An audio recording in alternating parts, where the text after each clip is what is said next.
History is written by the winners, and music history is no different. You know the kings and queens of reggae, but you do not know the secret council that gave them their power. Get ready to meet the man who invented an entire style of music that would later become the foundation for hip-hop. 1. The Melodians. When most people think of Jamaican music, they think of the slow, heavy rhythm of reggae. But before reggae, there was rocksteady.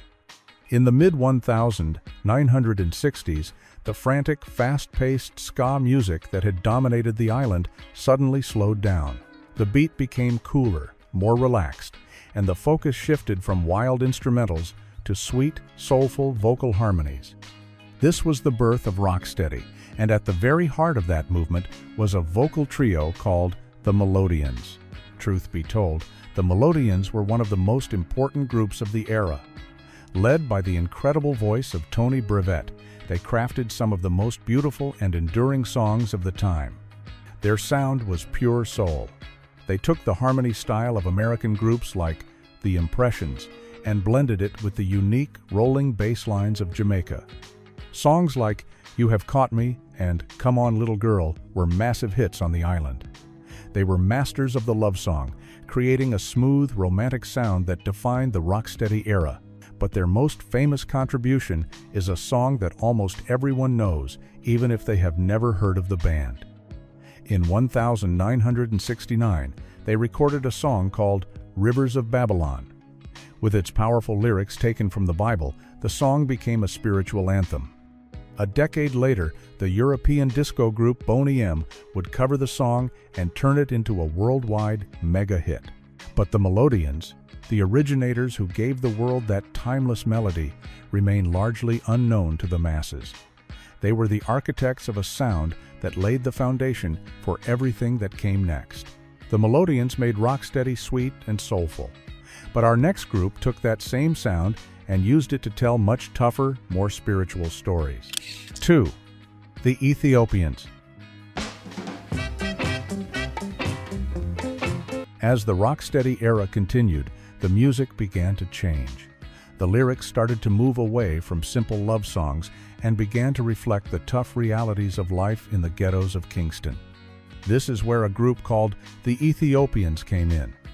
They were one of the first and most important groups to bring a sense of raw, street-level reality and spiritual consciousness to the music. Their sound was rougher and more urgent than the smooth harmonies of the Melodians. Led by the unique, almost spoken vocal style of Leonard Dillon, the Ethiopians were true musical pioneers. They were one of the key groups that bridged the gap between the cool, relaxed vibe of rocksteady and the harder, more political edge of early reggae. Their song, Train to Scaville, was a huge international hit, one of the first rocksteady tracks to make a major impact in the United Kingdom. But it was another one of their songs that truly changed the game forever. That song was Everything Crash. It was a powerful piece of social commentary that talked about the widespread strikes and social unrest happening in Jamaica at the time. The title itself became a popular Jamaican slang term for when things go wrong. What made the song so revolutionary was its rhythm. The beat was slower and choppier than typical rocksteady. Many music historians point to this song as one of the very first examples of the new beat that would soon be called reggae. The Ethiopians didn't just sing songs, they were reporting the news from the streets, and in the process, they helped invent a whole new sound. The Ethiopians helped create the reggae rhythm. But our next artist took that rhythm and used it not to sing but to talk, creating a whole new style of performance. 3. U-Roy.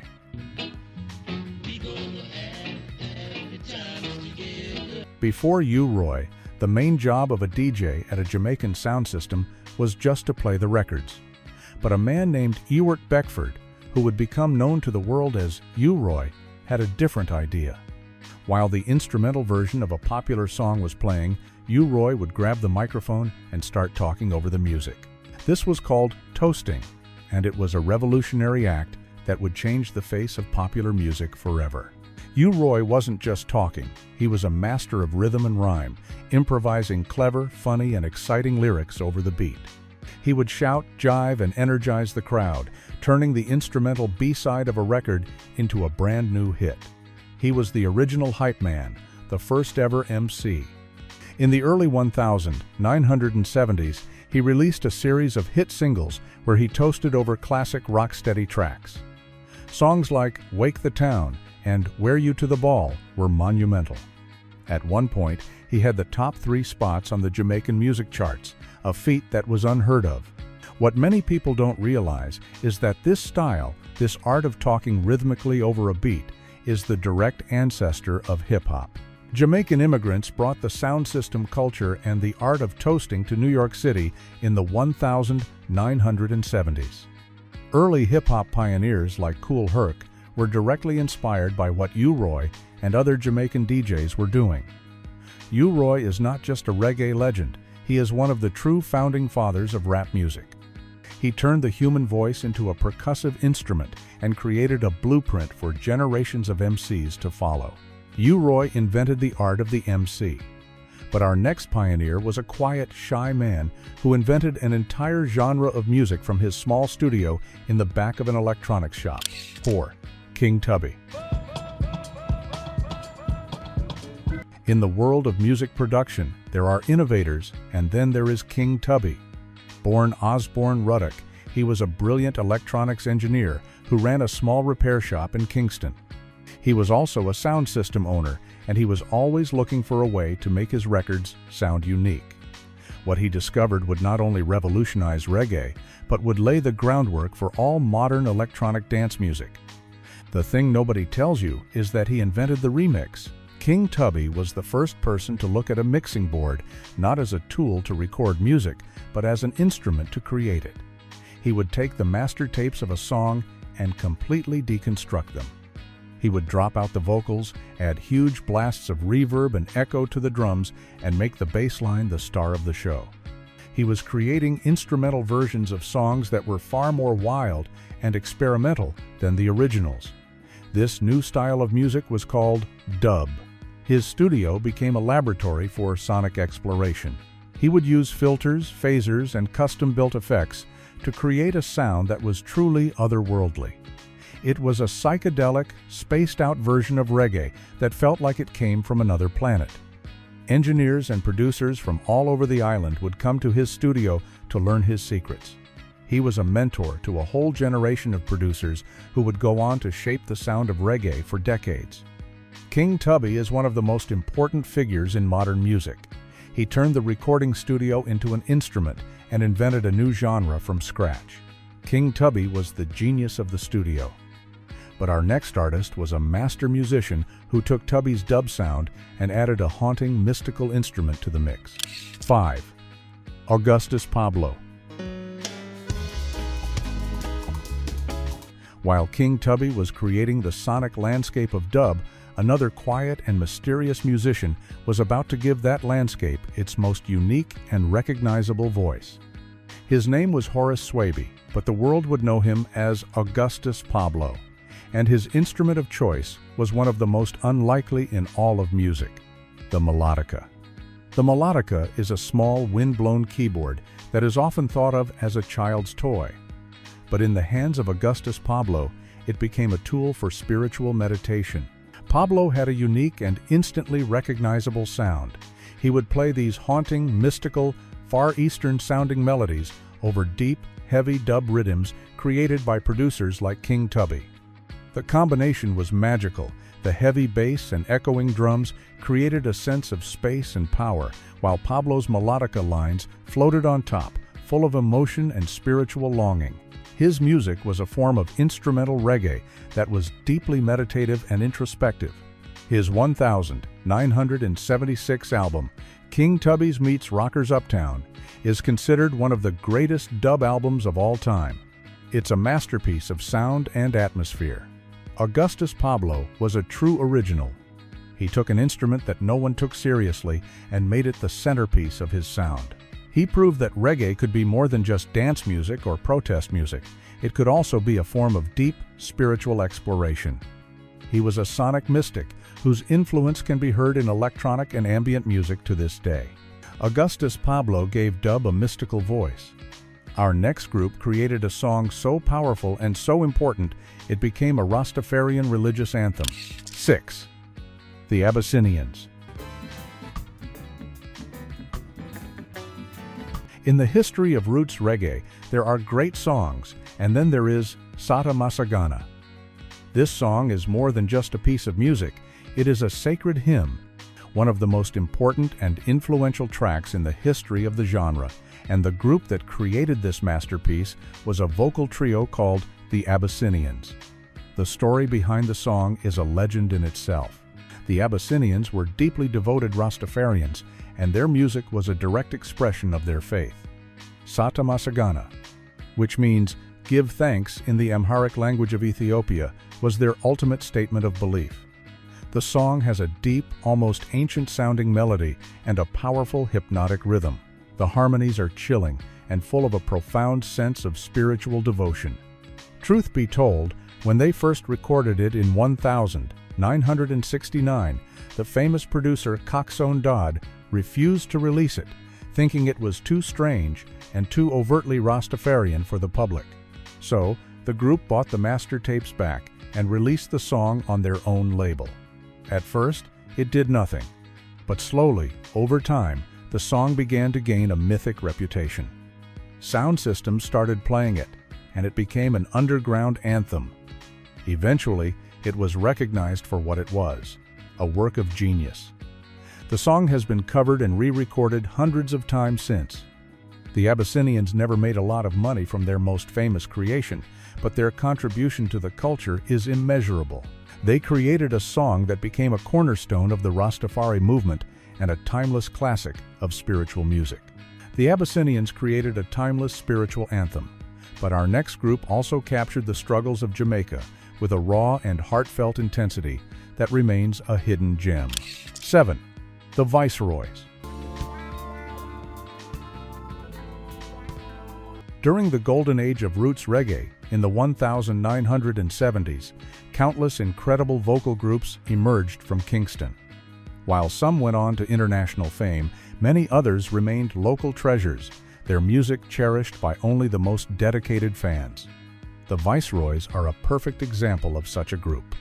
This vocal trio, led by the emotive voice of Wesley Tinglin, created some of the most soulful and conscious music of the era, yet they remain one of the genre's best-kept secrets. The Viceroys' music was pure, uncut roots reggae.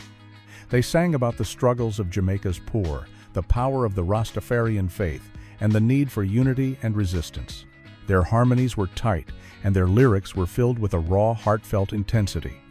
They worked with some of Jamaica's top producers like Winston Riley and Sly, Robbie, who provided them with heavy, militant rhythms. Their 1980 album, We Must Unite, is a lost classic, with powerful tracks like Heart Made of Stone that showcase their incredible talent.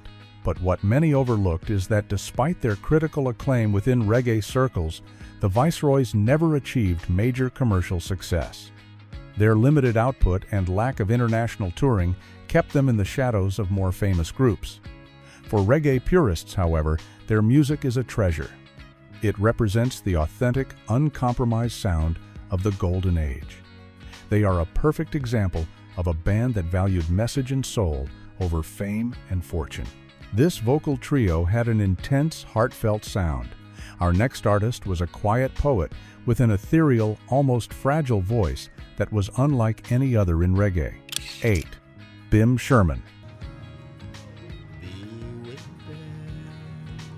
In a genre known for its powerful and commanding vocalists, Bim Sherman was a true original. He was a quiet poet of reggae, a singer whose voice was not a mighty roar, but a gentle, ethereal whisper. His unique, almost fragile vocal style and his deeply introspective lyrics made him one of the most distinctive and underappreciated artists in the history of the genre. He was a true musical mystic. Born Jarrett Tomlinson, Bim Sherman began his career in the 1970s, releasing his music on his own independent labels. This fiercely independent spirit defined his entire career.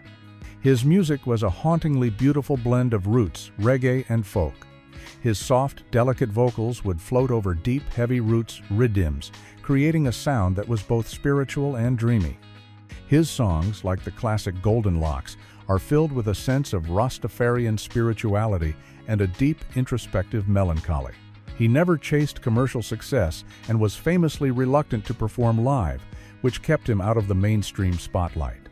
Later in his career, he collaborated with the British dub pioneer Adrian Sherwood, creating groundbreaking albums that fused his unique vocal style with experimental electronic sounds. Bim Sherman was a true artist's artist, a man who followed his own unique vision without compromise. His influence can be felt in the work of many UK dub and trip-hop artists, but he remains a cult figure, a hidden treasure for those willing to seek out his beautifully haunting music. Bim Sherman was a haunting and unique voice. Our next group also created beautiful music with soulful harmonies that spanned decades, yet they remained a treasure for purists. 9. Wailing Souls. The Wailing Souls are one of the most enduring and talented vocal groups in the history of Jamaican music. Their incredible career has spanned from the rocksteady era of the 1960s all the way through the golden age of roots reggae and into the dancehall era. They are masters of harmony, and their music is a perfect blend of soulful singing and socially conscious lyrics. Despite their immense talent and longevity, they have always remained somewhat in the shadows of bigger names. Formed in the Trenchtown neighborhood of Kingston, the same area that produced Bob Marley, the Wailing Souls learned their craft at the legendary Studio One, under the guidance of producer Coxsone Dodd. Their early work is some of the finest rocksteady ever recorded. As the music evolved into reggae, so did their sound. They created some of the most iconic roots reggae anthems of the 70s, including the powerful Things and Time and the classic album Wild Suspense. Their music was always gritty and realistic, telling stories of life in the Kingston ghetto with a deep sense of spirituality. What many overlooked is their incredible versatility. They were able to adapt their sound to the changing times, even scoring hits during the dancehall era. They worked with legendary producers like Henry Junjo Laws and recorded for the iconic Greensleeves record label. The Wailing Souls are true reggae royalty, a group that has consistently created high-quality music for decades. They are a testament to the enduring power of soulful harmonies and a conscious message. Their soulful harmonies were legendary. But while they were crooning, our next artist was using his voice in a much more aggressive and intellectual way on the microphone. 10. I-Roy. This is all I actually afford to give you for free. Back when U-Roy was pioneering the art of toasting, a rival quickly emerged who would challenge him for the title of the top DJ on the island. His name was Roy Reed, but he took the stage name I-Roy, a direct nod to his main competitor. But I-Roy was no mere copycat. He developed a style that was all his own, one that was more complex, more intellectual, and often more humorous than U-Roy's raw, energetic approach. I-Roy was known for his incredible lyrical skill. He was a master of wordplay, puns, and clever rhymes. He would often reference movies, historical events, and even other songs in his toasts. He was a thinking man's DJ, and he brought a new level of wit and sophistication to the art form. He and U-Roy had a famous and friendly rivalry, often trading lyrical jabs on record in what could be seen as the world's first rap battles. This rivalry pushed both artists to be more creative and helped to elevate the entire DJ scene.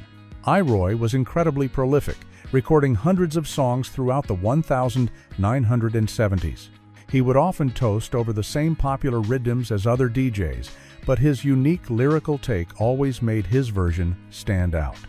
He was a true innovator who showed that the art of toasting could be both entertaining and intelligent.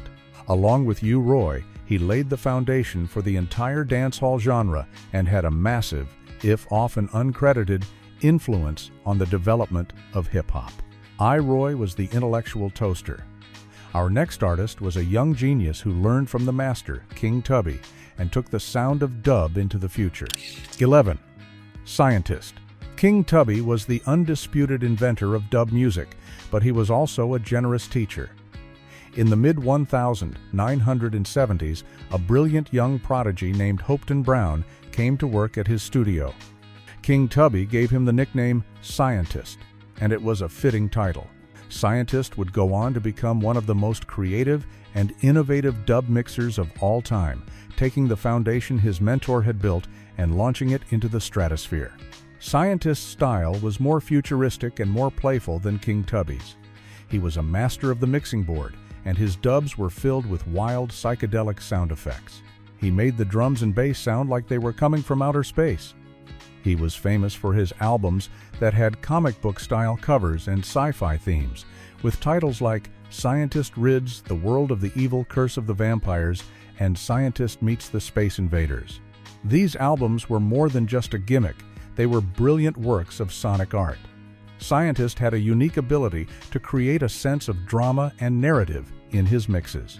Listening to one of his albums felt like listening to the soundtrack of a crazy science fiction movie. He pushed the boundaries of what was possible in the studio and had a huge influence on the next generation of electronic music producers. He was a true innovator who took the art of dub to a whole new cosmic level. Scientist took dub to outer space. Our next artist took the rhythm of dub and used it as a backdrop for powerful political poetry. 12. Linton Kwesi Johnson. While dub music was exploding in Jamaica, a new and powerful art form was emerging from the Jamaican communities in London, England. It was called dub poetry, and its most important and influential practitioner was a man named Linton Kwesi Johnson. A Jamaican-born, London-raised poet and activist, he began to recite his powerful, politically charged poems over heavy dub reggae rhythms. The result was something completely new and incredibly powerful. Linton Kwesi Johnson, or LKJ as he is often known, is a master of language. His poetry deals with the harsh realities of the black experience in Britain, racism, police brutality, and social injustice. His voice is deep and serious, and he delivers his poems with a rhythmic, musical cadence that is hypnotic. When combined with the heavy, atmospheric sound of dub, his words take on an even greater power and urgency. His albums, like Dread Beat and Blood and Forces of Victory, are landmark works of both music and literature. He was giving a voice to a community that was often ignored by the mainstream. LKJ proved that reggae could be a vehicle for sophisticated, intellectual, and deeply political poetry. He is a highly respected artist and academic who has received numerous awards for his work. He is the father of dub poetry and a true pioneer who expanded the possibilities of what a reggae artist could be. LKJ was the father of dub poetry. Our next artist was another powerful Jamaican poet who brought an even more militant and spiritual fire to the art form. 13. Mutabaruka. Following in the footsteps of Linton Kwesi Johnson, another powerful and uncompromising voice emerged in the world of dub poetry. His name was Alan Hope, but he is known to the world as Mutabaruka. While LKJ's work was often focused on the specific political situation in the UK, Mutabaruka's poetry took a broader, more spiritual, and often more confrontational approach. Mutabaruka is a true firebrand. His poetry is a relentless and unflinching critique of colonialism, religion, and social injustice. He is a master of the stage, a charismatic and captivating performer who delivers his poems with a fiery, passionate intensity. His work is deeply rooted in Rastafarianism and a strong sense of Afrocentric pride. He is completely uncompromising in his message, and his performances can be both thought-provoking and deeply challenging for his audience. His debut album, Check It, is a classic of the genre. Over raw, stripped-down reggae rhythms, Mutabaruka delivers a series of powerful poems that are both angry and insightful. He is more than just a poet or a musician. He is a public intellectual, a radio host, and a cultural commentator who has become one of the most respected voices in Jamaica. He is a true revolutionary artist who has used the power of words and music to fight for change. The poets used reggae to spread a political message. Across the ocean in London, our next group was channeling that same spirit with a raw, grassroots edge. 14. Misty in Roots.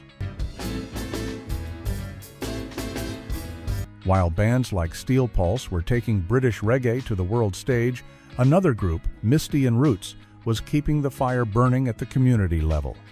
Formed in London in the 1970s, they were a cornerstone of the UK reggae scene, a true grassroots band that channeled the raw spiritual energy of Jamaican roots music. They were less concerned with polished records and more focused on the power of their live performances. Misty in Roots was a product of the Windrush generation, and their music was a direct response to the racism and social injustice they faced in Britain. They were heavily involved in the Rock Against Racism movement and often performed at community events and protests. Their seminal album, Live at the Counter Eurovision, perfectly captures their incredible power. It is a raw, intense, and deeply spiritual performance that is considered one of the greatest live reggae albums of all time. Songs like Ghetto of the City are powerful anthems of urban struggle. The thing nobody tells you is that their fierce independence is what kept them from mainstream fame. They released most of their music on their own People Unite label, giving them complete creative control but limiting their commercial reach. Unlike other UK bands with a rock-infused sound, Misty in Roots had a heavier, more organic vibe that was pure, undiluted roots reggae. They are a beloved cult favorite among UK reggae fans, a testament to the power of music to build community and fight for justice. This band was a UK cult favorite. Our next group from that same London scene created a smoother sound, blending reggae with soul and funk. 15. Black Slate. Emerging from the same multicultural London scene of the 1970s was another pioneering UK reggae band called Black Slate.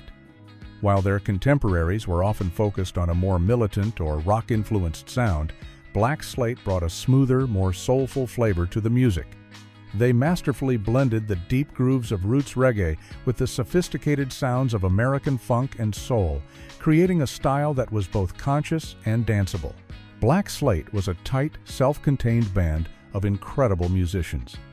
Their sound was characterized by tight instrumentation, lush vocal harmonies, and a deep, funky bass line. Their 1980 hit song Amigo was a major success in the UK and Europe, a powerful anti-war anthem with a catchy, accessible melody. But what many overlooked was the depth of their other work. Their album, Sirens in the City, is a hidden masterpiece, with tracks like the instrumental Sticks Man that reflect the urban struggles of Black Britons. Despite their talent and their one big hit, Black Slate never achieved the same level of consistent commercial success as some of their peers. Their sporadic releases and the changing musical landscape kept them under the radar for many international fans. But for those in the know, especially dedicated fans of UK reggae, Black Slate is remembered as a deeply talented and innovative band that brought a unique and soulful flavor to the British reggae sound.